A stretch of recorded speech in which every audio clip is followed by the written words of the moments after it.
Assalamualaikum warahmatullahi wabarakatuh.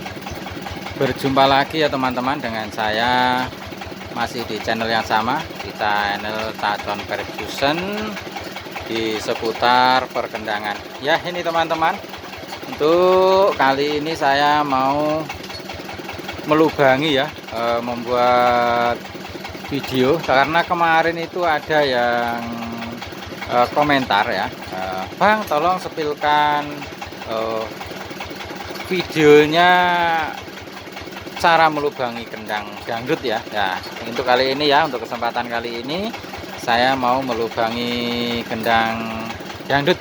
Ya, oke teman-teman, sebelum dimulai jangan lupa subscribe-nya, like, komennya, dan jangan lupa di share videonya ya teman-teman ya.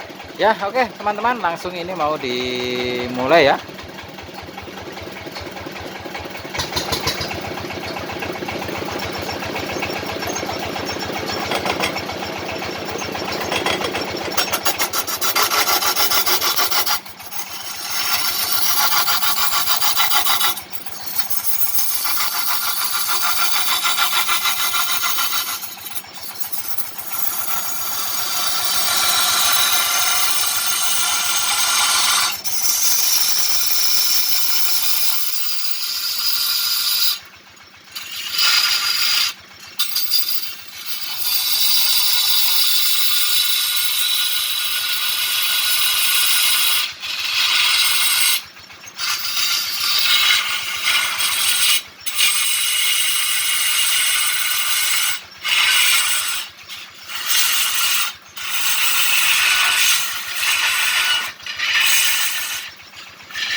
Ya teman-teman, sekarang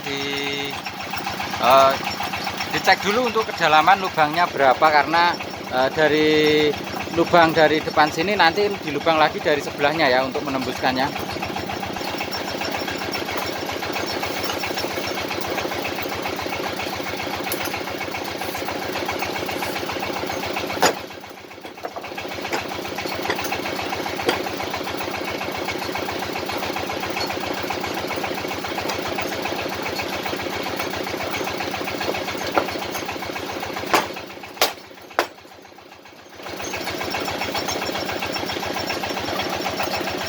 Ya teman-teman, sekarang dilubangin dari bagian yang belakangnya tadi ya.